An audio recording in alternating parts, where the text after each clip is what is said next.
ओम श्री परमात्मने नमः। सिद्ध कुंजिका स्तोत्रम। शिव जी बोले, देवी सुनो, मैं उत्तम कुंजिका स्तोत्र का उपदेश करूंगा, जिस मंत्र के प्रभाव से देवी का जप पाठ सफल होता है।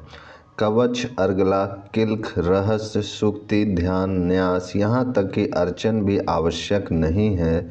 केवल कुंजिका के पाठ से दुर्गा पाठ का फल प्राप्त हो जाता है। यह कुंजिका अत्यंत गुप्त और देवों के लिए भी दुर्लभ है। हे पार्वती, इसे स्वयोनि की भांति प्रयत्नपूर्वक गुप्त रखना चाहिए। यह उत्तम कुंजिका स्तोत्र केवल पाठ के द्वारा मारण, मोहन, वशीकरण, स्तंभन और उच्चाटन आदि अभिचारिक उद्देश्यों को सिद्ध करता है। मंत्र: ओम ऐं ह्रीं क्लीं चामुंडाय विच्चे। ओम ग्लौं हुं क्लीं जुं सः ज्वलाय ज्वलाय ज्वल ज्वल प्रज्वल प्रज्वल। ऐं ह्रीं क्लीं चामुंडाय विच्चे। ज्वल हम सम लं छं फट् स्वाहा। हे रुद्र श्रोपणी, तुम्हें नमस्कार है। हे मधु दैत्यों को मारने वाली, तुम्हें नमस्कार है। कैटभ विनाशिनी को नमस्कार है। महिषासुर को मारने वाली देवी, तुम्हें नमस्कार है। शुंभ का हनन करने वाली और निशुंभ को मारने वाली, तुम्हें नमस्कार है। हे महादेवी, मेरे जप को जागृत और सिद्ध करो। ऐंकार के रूप में सृष्टि स्वरूपिणी, हिम के रूप में सृष्टि पालन करने वाली, क्लीं के रूप में काम रूपिणी तथा निखिल ब्रह्मांड की बीज रूपिणी देवी, तुम्हें नमस्कार है। चामुंडा के रूप में चंड विनाशिनी और ऐकार के रूप में तुम वर देने वाली हो। विच्चय रूप में तुम नित्य ही अभय देती हो। इस प्रकार ऐं ह्रीं क्लीं चामुंडाय विच्चय तुम इस मंत्र का स्वरूप हो। धाम धिम धूम के रूप में धुर्जटी शिव की तुम पत्नी हो। वाम विम वुम के रूप में तुम वाणी की अधीश्वरी हो। क्राम क्रीम क्रूम के रूप में कालिका देवी। साम सिम सुम के रूप में मेरा कल्याण करो। हुम हुम हुंकार स्वरूपिणी। जम जम जम जम्बनादिनी। भ्राम भ्रीम भ्रूम के रूप में है कल्याणकारिणी भैरवी भवानी, तुम्हें बारंबार प्रणाम है। अम कम चम टम तम पम यम शम विम दुम ऐं विम हम छम धिजाग्रम, इन सब को तोड़ो और दीप्त करो स्वाहा। पाम पिम पुम के रूप में तुम पार्वती पूर्णा हो। खाम खिम खुम के रूप में तुम खेचरी आकाशचारिणी अथवा खेचरी मुद्रा हो। साम सिम सुम स्वरूपिणी सप्तसती देवी के मंत्र को मेरे लिए सिद्ध करो। यह कुंजिका स्तोत्र मंत्र को जगाने के लिए है। इसे भक्तिहीन पुरुष को नहीं देना चाहिए। हे पार्वती, इसे गुप्त रखो। हे देवी, जो बिना कुंजिका के सप्तसती का पाठ करता है, उसे उसी प्रकार सिद्धि नहीं मिलती जिस प्रकार वन में रोना निरर्थक होता है। इस प्रकार श्री रुद्र यामल के गौरी तंत्र में शिव पार्वती संवाद में सिद्ध कुंजिका स्तोत्र संपूर्ण हुआ। ओम श्री दुर्गाय नमः। अथ दुर्गा सप्तशती। प्रथमो अध्याय। प्रथम चरित्र के ब्रह्मा ऋषि हैं। महाकाली देवता, गायत्री छंद, नंदा शक्ति, रक्तदंतिका बीज, अग्नि तत्व और ऋग्वेद स्वरूप हैं। श्री महाकाली देवता की प्रसन्नता के लिए प्रथम चरित्र के जप में विनियोग किया जाता है। भगवान विष्णु के सो जाने पर मधु और कैटभ को मारने के लिए कमल जन्मा ब्रह्मा जी ने जिनका स्तवन किया था, उन महाकाली देवी का मैं सेवन करता हूँ। वे अपने 10 हाथों में खड़ग, चक्र, गदा, बाण, धनुष, परिघ, शूल, भुसुंडी, मस्तक और शंख धारण करती हैं। उनके 3 नेत्र हैं। वे समस्त अंगों में दिव्य आभूषणों से विभूषित हैं। उनके शरीर की कांति नीलमणि के समान है तथा वे 10 मुख और 10 पैरों से युक्त हैं। मार्कंडेय जी बोले, सूर्य के पुत्र सार्वणी, जो 8वें मनु कहे जाते हैं, उनकी उत्पत्ति की कथा विस्तार पूर्वक कहता हूँ, सुनो। सूर्य कुमार महाभाग सार्वणी भगवती महामाया के अनुग्रह से जिस प्रकार मनवंतर के स्वामी हुए, वही प्रसंग सुनाता हूँ। पूर्व काल की बात है। स्वारोचिष मनवंतर में सूरथ नाम के एक राजा थे, जो चैत्र वंश में उत्पन्न हुए थे। उनका समस्त भूमंडल पर अधिकार था। वे प्रजा का अपने औरस पुत्रों की भांति धर्म पूर्वक पालन करते थे। तो भी उस समय कोल विध्वंसी नाम के क्षत्रिय उनके शत्रु हो गए। राजा सूरथ की दंड नीति बड़ी प्रबल थी। उनका शत्रुओं के साथ संग्राम हुआ। यद्यपि कोल विध्वंसी संख्या में कम थे, तो भी राजा सूरथ युद्ध में उनसे परास्त हो गए। तब वे युद्ध भूमि से अपने नगर को लौट आए और केवल अपने देश के राजा होकर रहने लगे। समूची पृथ्वी से अब उनका अधिकार जाता रहा, किंतु वहां भी उन प्रबल शत्रुओं ने उस समय महाभाग राजा सूरत पर आक्रमण कर दिया। राजा का बल क्षीण हो चला था, इसलिए उनके दुष्ट बलवान एवं दुरात्मा मंत्रियों ने वहां उनकी राजधानी में भी राजकीय सेना और खजाने को हथिया लिया। सूरत का प्रभुत्व नष्ट हो चुका था, इसलिए वे शिकार खेलने के बहाने घोड़े पर सवार हो वहां से अकेले ही एक घने जंगल में चले गए। वहां उन्होंने विप्रवर मेधा मुनि का आश्रम देखा, जहां कितने ही हिंसक जीव अपनी स्वाभाविक हिंसा वृत्ति छोड़कर परम शांत भाव से रहते थे। मुनि के बहुत से शिष्य उस वन की शोभा बढ़ा रहे थे। वहां जाने पर मुनि ने उनका सत्कार किया और वे उन मुनि श्रेष्ठ के आश्रम पर इधर उधर विचरते हुए कुछ काल तक रहे। फिर ममता से आकृष्ट चित्त होकर वहां इस प्रकार चिंता करने लगे, पूर्व काल में मेरे पूर्वजों ने जिसका पालन किया था वही नगर आज मुझसे रहित है। पता नहीं मेरे दुराचारी भृत्यगण उसकी धर्म पूर्वक रक्षा करते हैं या नहीं। जो सदा मद की वर्षा करने वाला और सूरवीर था, वह मेरा प्रधान हाथी अब शत्रुओं के अधीन होकर न जाने किन भोगों को भोगता होगा।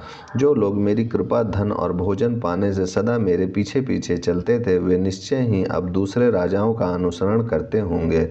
उन अपव्ययी लोगों के द्वारा सदा खर्च होते रहने के कारण अत्यंत कष्ट से जमा किया हुआ मेरा वह खजाना खाली हो जाएगा। ये तथा और भी कई बातें राजा सूरत निरंतर सोचते रहते थे। एक दिन उन्होंने वहां विप्रवर मेधा के आश्रम के निकट एक वैश्य को देखा और उससे पूछा, भाई तुम कौन हो? यहाँ तुम्हारे आने का क्या कारण है? तुम क्यों शोकग्रस्त और अनमने से दिखाई देते हो? राजा सूरत का यह प्रेम पूर्वक कहा हुआ वचन सुनकर वैश्य ने विनीति भाव से उन्हें प्रणाम करके कहा। वैश्य बोला, राजन, मैं धनियों के कुल में उत्पन्न एक वैश्य हूँ। मेरा नाम समाधि है। मेरे दुष्ट स्त्री पुत्रों ने धन के लोभ से मुझे घर से बाहर निकाल दिया है। मैं इस समय धन, स्त्री और पुत्रों से वंचित हूँ। मेरे विश्वसनीय बंधुओं ने मेरा ही धन लेकर मुझे दूर कर दिया है, इसलिए दुखी होकर मैं वन में चला आया हूँ। यहाँ रहकर मैं इस बात को नहीं जानता कि मेरे पुत्रों की, स्त्री की और स्वजनों की कुशल है या नहीं। इस समय घर में वे कुशल से रहते हैं अथवा उन्हें कोई कष्ट है। वे मेरे पुत्र कैसे हैं? क्या वे सदाचारी हैं अथवा दुराचारी हो गए हैं? राजा ने पूछा, जिन लोभी स्त्री, पुत्र आदि ने धन के कारण तुम्हें घर से निकाल दिया है, उनके प्रति तुम्हारे चित्त में इतना स्नेह का बंधन क्यों है? वैश्य बोला, आप मेरे विषय में जैसी बात कहते हैं वह सब ठीक है, किंतु क्या करूं, मेरा मन निष्ठुरता नहीं धारण करता। जिन्होंने धन के लोभ में पड़कर पिता के प्रति स्नेह, पति के प्रति प्रेम तथा आत्मीजनों के प्रति अनुराग को तिलांजलि दे मुझे घर से निकाल दिया है, उन्हीं के प्रति मेरे हृदय में इतना स्नेह है। महामते, गुणहीन बंधुओं के प्रति भी जो मेरा चित्त इस प्रकार प्रेम मग्न हो रहा है, यह क्या है? इस बात को मैं जानकर भी नहीं जान पाता। उनके लिए मैं लंबी सांसें ले रहा हूँ और मेरा हृदय अत्यंत दुखित हो रहा है। उन लोगों में प्रेम का सर्वथा अभाव है, तो भी उनके प्रति जो मेरा मन निष्ठुर नहीं हो पाता, इसके लिए क्या करूँ? मार्कंडेय जी कहते हैं, ब्राह्मण तदंतर राजाओं में श्रेष्ठ सूरत और समाधि नामक वैश्य दोनों साथ साथ मेधा मुनि के सेवा में उपस्थित हुए और उनके साथ यथा योग न्याय अनुकूल विनयपूर्ण बर्ताव करके बैठे। तत्पश्चात वैश्य और राजा ने कुछ वार्तालाप आरंभ किया। राजा ने कहा, भगवान, मैं आपसे एक बात पूछना चाहता हूँ, उसे बताइए। मेरा चित्त अपने अधीन न होने के कारण वह बात मेरे मन को बहुत दुख देती है। जो राज्य मेरे हाथ से चला गया उसमें और उसके संपूर्ण अंगों में मेरी ममता बनी हुई है। मुनि श्रेष्ठ, यह जानते हुए भी कि वह अब मेरा नहीं है, अज्ञानी की भांति मुझे उसके लिए दुख होता है। यह क्या है? इधर यह वैश्य भी घर से अपमानित होकर आया है। इसके पुत्र, स्त्री और भृत्यों ने इसे छोड़ दिया है। स्वजनों ने भी इसका परित्याग कर दिया है, तो भी यह उनके प्रति अत्यंत हार्दिक स्नेह रखता है। इस प्रकार यह तथा मैं दोनों ही बहुत दुखी हैं। जिसमें प्रत्यक्ष दोष देखा गया है, उस विषय के लिए भी हमारे मन में ममता जनित आकर्षण पैदा हो रहा है। महाभाग, हम दोनों समझदार हैं, तो भी हम में जो मोह पैदा हुआ है, यह क्या है? विवेक शून्य पुरुष की भांति मुझमें और इसमें भी यह मूर्ता प्रत्यक्ष दिखाई देती है। ऋषि बोले, महाभाग, विषय मार्ग का ज्ञान सब जीवों को है। इसी प्रकार विषय भी सबके लिए अलग अलग हैं। कुछ प्राणी दिन में नहीं देखते और दूसरे रात में ही नहीं देखते, तथा कुछ जीव ऐसे हैं जो दिन और रात्रि में भी बराबर ही देखते हैं। यह ठीक है कि मनुष्य समझदार होते हैं, किंतु केवल वे ही ऐसे नहीं होते। पशु पक्षी और मृग आदि सभी प्राणी समझदार होते हैं। मनुष्यों की समझ भी वैसी ही होती है जैसी उन मृग और पक्षियों की होती है, तथा जैसी मनुष्यों की होती है वैसी ही उन मृग पक्षी आदि की होती है। यह तथा अन्य बातें भी पराये दोनों में समान ही हैं। समझ होने पर भी इन पक्षियों को तो देखो, वे ये स्वयं भूख से पीड़ित होते हुए भी मोहवश बच्चों की चोंच में कितने चाव से अन्न के दाने डाल रहे हैं। नरश्रेष्ठ, क्या तुम नहीं देखते कि ये मनुष्य समझदार होते हुए भी लोभवश अपने किए हुए उपकार का बदला पाने के लिए पुत्रों की अभिलाषा करते हैं। यद्यपि उन सब में समझ की कमी नहीं है, तथापि वे संसार की स्थिति, जन्म मरण की परंपरा बनाए रखने वाले भगवती महामाया के प्रभाव द्वारा ममतामय भंवर से युक्त मोह के गहरे गर्त में गिराए गए हैं। इसलिए इसमें आश्चर्य नहीं करना चाहिए। जगदीश्वर भगवान विष्णु की योग निद्रा रूपा जो भगवती महामाया है, उन्हीं से जगत मोहित हो रहा है। वे भगवती महामाया देवी ज्ञानियों के भी चित्त को बलपूर्वक खींचकर मुंह में डाल देती हैं। वे ही इस संपूर्ण चराचर जगत की सृष्टि करती हैं, तथा वे ही प्रसन्न होने पर मनुष्यों को मुक्ति के लिए वरदान देती हैं। वे ही पराविद्या, संसार बंधन और मोक्ष की हेतुभूता सनातनी देवी तथा संपूर्ण ईश्वरों की भी अधीश्वर हैं। राजा ने पूछा, भगवान, जिन्हें आप महामाया कहते हैं, वे देवी कौन हैं? ब्राह्मण, उनका आविर्भाव कैसे हुआ तथा उनके चरित्र कौन कौन हैं? ब्रह्मवेताओं में श्रेष्ठ महर्षि से उन देवी का जैसा प्रभाव हो, जैसा स्वरूप हो और जिस प्रकार प्रादुर्भाव हुआ हो, वह सब मैं आपके मुख से सुनना चाहता हूँ। ऋषि बोले, राजन, वास्तव में तो वे देवी नित्य स्वरूपा ही हैं। संपूर्ण जगत उन्हीं का रूप है तथा उन्होंने समस्त विश्व को व्याप्त कर रखा है, तथापि उनका प्राकट अनेक प्रकार से होता है। वह मुझसे सुनो। यद्यपि वे नित्य और अजन्मा हैं, तथापि जब देवताओं का कार्य सिद्ध करने के लिए प्रकट होती हैं, उस समय लोक में उत्पन्न हुई कहलाती हैं। कल्प के अंत में जब संपूर्ण जगत एकावर्ण में निमग्न हो रहा था और सबके प्रभु भगवान विष्णु शेष नाग की सैया बिछाकर योग निद्रा का आश्रय ले सो रहे थे, उस समय उनके कानों के मैल से दो भयंकर असुर उत्पन्न हुए, जो मधु और कैटभ के नाम से विख्यात थे। वे दोनों ब्रह्मा जी का वध करने को तैयार हो गए। भगवान विष्णु के नाभि कमल में विराजमान प्रजापति ब्रह्मा जी ने जब उन दोनों भयानक असुरों को अपने पास आया और भगवान को सोया हुआ देखा, तब एकाग्रचित होकर उन्होंने भगवान विष्णु को जगाने के लिए उनके नेत्रों में निवास करने वाली योग निद्रा का स्तवन आरंभ किया, जो इस विश्व की अधीश्वरी, जगत को धारण करने वाली, संसार का पालन और संहार करने वाली तथा तेज स्वरूप भगवान विष्णु की अनुपम शक्ति हैं। उन्हीं भगवती निद्रा देवी की भगवान ब्रह्मा स्तुति करने लगे। ब्रह्मा जी ने कहा, देवी, तुम ही स्वाहा, तुम ही स्वधा, तुम ही वष्टकार हो। स्वर भी तुम्हारे ही स्वरूप हैं। तुम ही जीवन दायिनी सुधा हो। नित्य अक्षर प्रणव में अकार उकार मकार इन तीन मात्राओं के रूप में तुम ही स्थित हो, तथा इन तीन मात्राओं के अतिरिक्त जो बिंदु रूपा नित्य अर्धमात्रा है, जिसके विशेष रूप से उच्चारण नहीं किया जा सकता, वह भी तुम ही हो। देवी, तुम ही संध्या, सावित्री तथा परम जननी हो। देवी, तुम ही इस विश्व ब्रह्मांड को धारण करती हो। तुमसे ही इस जगत की सृष्टि होती है, तुम ही से इसका पालन होता है और सदा तुम ही कल्प के अंत में सबको अपना ग्रास बना लेती हो। जगन्मयी देवी, इस जगत की उत्पत्ति के समय तुम सृष्टि रूपा हो, पालन काल में स्थिति रूपा हो तथा कल्पांत के समय संहार रूप धारण करने वाली हो। तुम ही महाविद्या, महामाया, महामेधा, महास्मृति, महामोह रूपा महादेवी और महासुरी हो। तुम ही तीनों गुणों को उत्पन्न करने वाली सबकी प्रकृति हो। भयंकर काल रात्रि, महारात्रि और मोहरात्रि भी तुम ही हो। तुम ही श्री, तुम ही ईश्वरी, तुम ही ह्री, तुम ही बोध स्वरूपा बुद्धि हो। लज्जा, पुष्टि, तुष्टि, शांति और क्षमा भी तुम ही हो। तुम खड़ग धारणी, शूल धारणी, घोर रूपा तथा गदा, चक्र, शंख और धनुष धारण करने वाली हो। बाण, भुसुंडी और परिग ये भी तुम्हारे अस्त्र हैं। तुम सौम्य और सौम्यतर हो। इतना ही नहीं, जितने भी सौम्य एवं सुंदर पदार्थ हैं, उन सब की अपेक्षा तुम अत्यधिक सुंदरी हो। पर और अपर, सबसे परे रहने वाली परमेश्वरी तुम ही हो। सर्वस्वरूपे देवी, कहीं भी सत असत रूप जो कुछ वस्तुएं हैं और उन सब की जो शक्ति है, वह तुम ही हो। ऐसी अवस्था में तुम्हारी स्तुति क्या हो सकती है? जो इस जगत की सृष्टि, पालन और संहार करते हैं, उन भगवान को भी जब तुमने निद्रा के अधीन कर दिया है, तब तुम्हारी स्तुति करने में यहाँ कौन समर्थ हो सकता है। मुझको, भगवान शंकर को तथा भगवान विष्णु को भी तुमने ही शरीर धारण कराया है, अतः तुम्हारी स्तुति करने की शक्ति किसी में है। देवी, तुम तो अपने इन उदार प्रभावों से ही प्रशंसित हो। ये जो दोनों दुर्धर्ष असुर मधु और कैटभ हैं, इनको मुंह में डाल दो और जगदीश्वर भगवान विष्णु को शीघ्र ही जगा दो। साथ ही इनके भीतर इन दोनों महान असुरों को मार डालने की बुद्धि उत्पन्न कर दो। ऋषि कहते हैं, राजन, जब ब्रह्मा जी ने वहाँ मधु और कैटभ को मारने के उद्देश्य से भगवान विष्णु को जगाने के लिए तमोगुण की अधिष्ठात्री देवी योग निद्रा की इस प्रकार स्तुति की, तब वे भगवान के नेत्र, मुख, नासिका, बाहु, हृदय और वक्षस्थल से निकलकर अव्यक्त जन्म ब्रह्मा जी की दृष्टि के समक्ष खड़ी हो गईं। योग निद्रा से मुक्त होने पर जगत के स्वामी भगवान जनार्दन इस एकावर्ण के जल में शेषनाग की सैया से जाग उठे। फिर उन्होंने उन दोनों असुरों को देखा। वे दुरात्मा मधु और कैटभ अत्यंत बलवान तथा पराक्रमी थे और क्रोध से लाल आंखें किए ब्रह्मा जी को खा जाने के लिए उद्योग कर रहे थे।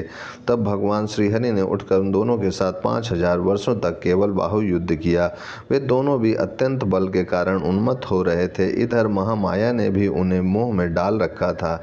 इसीलिए वे भगवान विष्णु से कहने लगे, हम तुम्हारी वीरता से संतुष्ट हैं, तुम हम लोगों से कोई वर मांगो। श्री भगवान बोले, यदि तुम दोनों मुझ पर प्रसन्न हो तो अब मेरे हाथ से मारे जाओ, बस इतना सा ही मैंने वर मांगा है, यहाँ दूसरे किसी वर से क्या लेना है। ऋषि कहते हैं, इस प्रकार धोखे में आ जाने पर जब उन्होंने संपूर्ण जगत में जल ही जल देखा, तब कमल नयन भगवान से कहा, जहाँ पृथ्वी जल में डूबी हुई ना हो, जहाँ सूखा स्थान हो, वहीं हमारा वध करो। ऋषि कहते हैं, तब तथास्तु कहकर शंख, चक्र और गदा धारण करने वाले भगवान ने उन दोनों के मस्तक अपनी जांघ पर रखकर चक्र से काट डाले। इस प्रकार ये देवी महामाया ब्रह्मा जी की स्तुति करने पर स्वयं प्रकट हुई थीं। अब पुनः तुमसे उनके प्रभाव का वर्णन करता हूँ, सुनो। इस प्रकार श्री मार्कंडेय पुराण में सार्वणिक मनवंतर की कथा के अंतर्गत देवी महात्म्य में मधु कैटभ वध नामक पहला अध्याय पूरा हुआ। दूसरा अध्याय। ओम मध्यम चरित्र के विष्णु ऋषि महालक्ष्मी देवता, उष्णिक छंद, शाकांबरी शक्ति, दुर्गा बीज, वायु तत्व और यजुर्वेद स्वरूप हैं। श्री महालक्ष्मी की प्रसन्नता के लिए मध्यम चरित्र के पाठ में इसका विनियोग है। मैं कमल के आसन पर बैठी हुई प्रसन्न मुख वाली महिषासुर मर्दिनी भगवती महालक्ष्मी का भजन करता हूँ, जो अपने हाथों में अक्षमाला, फरसा, गदा, बाण, वज्र, पद्म, धनुष, कुंडिका, दंड, शक्ति, खड़ग, ढाल, शंख, घंटा, मधुपात्र, शूल, पास और चक्र धारण करती हैं। ऋषि कहते हैं, पूर्व काल में देवताओं और असुरों में पूरे 100 वर्षों तक घोर संग्राम हुआ था। उसमें असुरों का स्वामी महिषासुर था और देवताओं के नायक इंद्र थे। उस युद्ध में देवताओं की सेना महाबली असुरों से परास्त हो गई। संपूर्ण देवताओं को जीतकर महिषासुर इंद्र बन बैठा।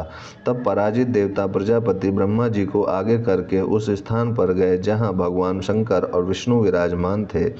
देवताओं ने महिषासुर के पराक्रम तथा अपनी पराजय का यथावत वृत्तांत उन दोनों देवेश्वरों से विस्तार पूर्वक कह सुनाया।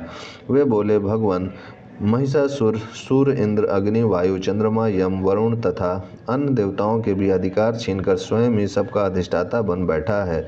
उस दुरात्मा महिष ने समस्त देवताओं को स्वर्ग लोक से निकाल दिया है। अब वे मनुष्यों की भांति पृथ्वी पर विचरते हैं। दैत्यों की यह सारी करतूत हमने आप लोगों से कह सुनाई। अब हम आपकी ही शरण में आए हैं, उसके वध का कोई उपाय सोचिए।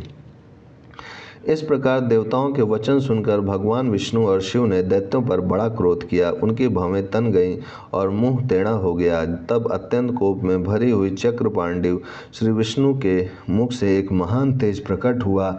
इसी प्रकार ब्रह्मा, शंकर तथा इंद्र आदि अन्याय नए देवताओं के शरीर से भी बड़ा भारी तेज निकला। वह सब मिलकर एक हो गया। महान तेज का वह पुंज जो जाज्वल्यमान पर्वत सा जान पड़ा। देवताओं ने देखा, वहाँ उसकी ज्वालाएं संपूर्ण दिशाओं में व्याप्त हो रही थीं। संपूर्ण देवताओं के शरीर से प्रकट हुई उस तेज की कहीं तुलना नहीं थी। एकत्रित होने पर वह एक नारी के रूप में परिणत हो गया और अपने प्रकाश से तीनों लोकों में व्याप्त जान पड़ा। भगवान शंकर का जो तेज था उससे उस देवी का मुख प्रकट हुआ। यमराज के तेज से उसके सिर में बाल निकल आए। श्री विष्णु भगवान के तेज से उसकी भुजाएं उत्पन्न हुईं।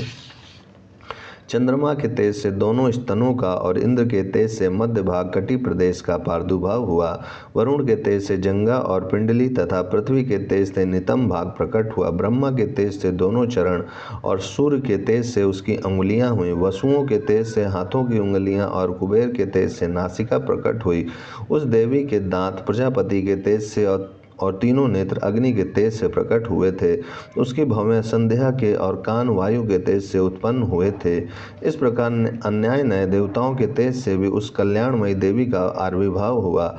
तदंतर समस्त देवताओं के तेज पुंज से प्रकट हुई देवी को देखकर महिषासुर के सताए हुए देवता बहुत प्रसन्न हुए। पिनाकधारी भगवान शंकर ने अपने शूल से एक शूल निकालकर उन्हें दिया। फिर भगवान विष्णु ने भी अपने चक्र से चक्र उत्पन्न करके भगवती को अर्पण किया। वरुण ने भी शंख भेंट किया। अग्नि ने उन्हें शक्ति दी और वायु ने धनुष तथा बाण से भरे हुए 2 तरकस प्रदान किए। सहस्त्र नेत्रों वाले देवराज इंद्र ने अपने वज्र से वज्र उत्पन्न करके दिया और ऐरावत हाथी से उतार कर एक घंटा भी प्रदान किया। यमराज ने काल दंड से दंड, वरुण ने पाश, प्रजापति ने स्फटिक काच की माला तथा ब्रह्मा जी ने कमंडलू भेंट दिया। सूर्य ने देवी के समस्त रोमकूपों में अपनी किरणों का तेज भर दिया। काल ने उन्हें चमकती हुई ढाल और तलवार दी। क्षीर समुद्र ने उज्ज्वल हार तथा कभी जीर्ण न होने वाले 2 दिव्य वस्त्र भेंट किए। साथ ही उन्होंने दिव्य चूड़ामणि, 2 कुंडल, कड़े, उज्ज्वल अर्धचंद्र, सब बाहुओं के लिए केयूर, दोनों चरणों के लिए निर्मल निपुर, गले की सुंदर हंसली और सब अंगुलियों में पहनने के लिए रत्नों की बनी अंगूठियां भी दी। विश्वकर्मा ने उन्हें अत्यंत निर्मल फरसा भेंट किया। साथ ही अनेक प्रकार के अस्त्र और अभेद कवच दिए। इनके सिवा मस्तक और वक्ष स्थल पर धारण करने के लिए कभी न कुम्हलाने वाले कमलों की मालाएं दी। जल्दी ने उन्हें सुंदर कमल का फूल भेंट किया। हिमालय ने सवारी के लिए सिंह तथा भांति भांति के रत्न समर्पित किए। धनाढ्य कुबेर ने मधु से भरा पान पात्र दिया तथा संपूर्ण नागों के राजा शेष ने, जो इस पृथ्वी को धारण करते हैं, उन्हें बहुमूल्य मणियों से विभूषित नागहार भेंट की दिया। इसी प्रकार अन्य देवताओं ने भी आभूषण और अस्त्र शस्त्र देकर देवी का सम्मान किया। तत्पश्चात उन्होंने बारंबार अट्ठासा पूर्वक उच्च स्वर से गर्जना की। उनके भयंकर नाद से संपूर्ण आकाश गूंज उठा। देवी का वह अत्यंत उच्च स्वर से किया हुआ सिंहनाद कहीं समा न सका। आकाश उसके सामने लघु प्रतीत होने लगा। उससे बड़े जोर की प्रतिध्वनि हुई, जिससे संपूर्ण विश्व में हलचल मच गई और समुद्र कांप उठे, पृथ्वी डोलने लगी और समस्त पर्वत हिलने लगे। उस समय देवताओं ने अत्यंत प्रसन्नता के साथ सिंह वाहिनी भवानी से कहा, देवी तुम्हारी विजय हो। साथ ही महर्षियों ने भक्ति भाव से विनम्र होकर उनका स्तवन किया। संपूर्ण त्रिलोकी को क्षोभग्रस्त देख दैत्यगण अपनी समस्त सेना को कवच आदि से सुसज्जित कर हाथों में हथियार ले सहसा उठकर खड़े हो गए। उस समय महिषासुर ने बड़े क्रोध में आकर कहा, आह, यह क्या हो रहा है। फिर वह संपूर्ण असुरों से घिरकर उस सिंहनाद की ओर लक्ष्य करके दौड़ा और आगे पहुंचकर उसने देवी को देखा, जो अपनी प्रभा से तीनों लोकों को प्रकाशित कर रही थी। उनके चरणों के भार से पृथ्वी दबी जा रही थी, माथे के मुकुट से आकाश में रेखा से खींच रही थी तथा वे अपने धनुष की टंकार से 7 पातालों को क्षुब्ध किए देती थीं। देवी अपनी हजारों भुजाओं से संपूर्ण दिशाओं को आच्छादित करके खड़ी थीं। तदंतर उनके साथ दैत्यों का युद्ध छिड़ गया। नाना प्रकार के अस्त्र शस्त्रों के प्रहार से संपूर्ण दिशाएं उद्भासित होने लगीं। चिच्छुर नामक महान असुर महिषासुर का सेना नायक था। वह देवी के साथ युद्ध करने लगा। अन्य दैत्यों की चतुरांगणी सेना साथ लेकर चामर भी लड़ने लगा। 60,000 रथियों के साथ आकर उदग्र नामक महादैत्य लोहा लिया। 1 करोड़ रथियों को साथ लेकर महाहनु नामक दैत्य युद्ध करने लगा, जिसके रोएं तलवार के समान तीखे दिखे थे वह असिलोमा नाम का महादैत्य 5 करोड़ रथी सैनिकों सहित युद्ध में आ डटा। 60 लाख रथियों से घिरा हुआ बाष्कल नामक दैत्य भी युद्ध भूमि में लड़ने लगा। परिवारित नामक राक्षस हाथी सवार और घुड़सवारों के अनेक दलों तथा 1 करोड़ रथियों की सेना लेकर युद्ध करने लगा। बिडाल नामक दैत्य 5 अरब रथियों से घिरकर लोहा लेने लगा। इनके अतिरिक्त और भी हजारों महादैत्य रथ, हाथी और घोड़ों की सेना साथ लेकर वहां देवी के साथ युद्ध करने लगे। स्वयं महिषासुर उन रणभूमि में कोटि कोटि सहस्त्र रथ, हाथी और घोड़ों की सेना से घिरा हुआ खड़ा था। वे दैत्य देवी के साथ तोमर, बिंदुपाल, शक्ति, भूषल, खड़ग, परशु और पट्टिस आदि अस्त्र शस्त्रों का प्रहार करते हुए युद्ध कर रहे थे। कुछ दैत्यों ने उन पर शक्ति का प्रहार किया, कुछ लोगों ने पास फेंके तथा कुछ दूसरे दैत्यों ने खड़ग प्रहार करके देवी को मार डालने का उद्योग किया। देवी ने भी क्रोध में भरकर खेल खेल में ही अपने अस्त्र शस्त्रों की वर्षा करके दैत्यों के वे समस्त अस्त्र शस्त्र काट डाले। उनके मुख पर परिश्रम या थकावट का रंचत मात्र भी चिन्ह नहीं था। देवता और ऋषि उनकी स्तुति करते थे और वे भगवती परमेश्वरी दैत्यों के शरीरों पर अस्त्र शस्त्र का वर्षा करती रहीं। देवी का वाहन सिंह भी क्रोध में भरकर गर्दन के बालों को हिलाता हुआ और असुरों की सेना में इस प्रकार विचरने लगा मानो सेना में दावानल फैल रहा हो। रणभूमि में दैत्यों के साथ युद्ध करती हुई अंबिका देवी ने जितने निश्वास छोड़े वे सभी तत्काल सैकड़ों हजारों गणों के रूप में प्रकट हुए और परशु, बिंदुपाल, खड़ग तथा पट्टिस आदि अस्त्रों द्वारा असुरों का सामना करने लगे। देवी की शक्ति से बढ़े हुए वे गण असुरों का नाश करते हुए नागाड़ा और शंख आदि बाजे बजाने लगे। उस संग्राम महोत्सव में कितने ही गण मृदंग बजा रहे थे। तदंतर देवी ने त्रिशूल से, गदा से, शक्ति की वर्षा से और खड़ग आदि से सैकड़ों महादैत्यों का संहार कर डाला। कितनों को घंटे के भयंकर नाद से मूर्छित करके मार गिराया। बहुतेरे दैत्यों को पास से बांधकर धरती पर घसीटा। कितने ही दैत्य उनकी तीखी तलवार की मार से दो दो टुकड़े हो गए। कितने ही गदा की चोट से घायल हो धरती पर सो गए। कितने ही मूसल की मार से अत्यंत आहत होकर रक्त वमन करने लगे। कुछ दैत्य शूल से छाती फट जाने के कारण पृथ्वी पर ढेर हो गए। उस रणांगण में बाण समूहों की वृष्टि से कितने ही असुरों की कमर टूट गई। बाज की तरह झपटने वाले देवपीड़क दैत्यगण अपने प्राणों से हाथ धोने लगे। किन्हीं की बाहें छिन्न भिन्न हो गईं, कितनों की गर्दनें कट गईं। कितने ही दैत्यों के मस्तक कट कट कर गिरने लगे। कुछ लोगों के शरीर मध्य भाग में ही विदीर्ण हो गए। कितने ही महादैत्य जांघें कट जाने से पृथ्वी पर गिर पड़े। कितनों को ही देवी ने एक बाह, एक पैर और एक नेत्र वाले करके दो टुकड़ों में चीर डाला। कितने ही दैत्य मस्तक कट जाने पर भी गिरकर फिर उठ जाते और केवल धड़ के ही रूप में अच्छे अच्छे हथियार हाथ में ले देवी के साथ युद्ध करने लगते थे। दूसरे कबंध युद्ध के बाजों की लय पर नाचते थे। कितने ही बिना सिर के धड़ हाथों में खड़ग, शक्ति और दृष्टि लिए दौड़ते थे तथा दूसरे महादैत्य ठहर ठहरो यह कहते हुए देवी को युद्ध के लिए ललकारते थे। जहाँ वह घोर संग्राम हुआ था वहाँ की धरती देवी के गिराए हुए रथ, हाथी, घोड़े और असुरों की लाशों से ऐसी पट गई थी कि वहाँ चलना फिरना असंभव हो गया था।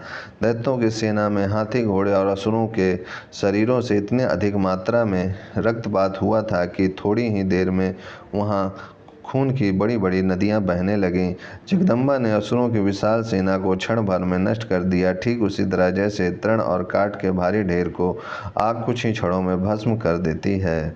और वह सिंह भी गर्दन के बालों को हिला हिलाकर और जोर जोर से गर्जना करता हुआ दैत्यों के शरीरों से मानो उनके प्राण चुने लेता था। वहाँ देवी के गणों ने भी उन महादैत्यों के साथ ऐसा युद्ध किया जिससे आकाश में खड़े हुए देवतागण उन पर बहुत संतुष्ट हुए और फूल बरसाने लगे। इस प्रकार श्री मार्कंडेय पुराण में सार्वणिक मनवंतर की कथा के अंतर्गत देवी महात्म्य में महिषासुर की सेना का वध नामक दूसरा अध्याय पूरा हुआ। ओम शांति शांति शांति।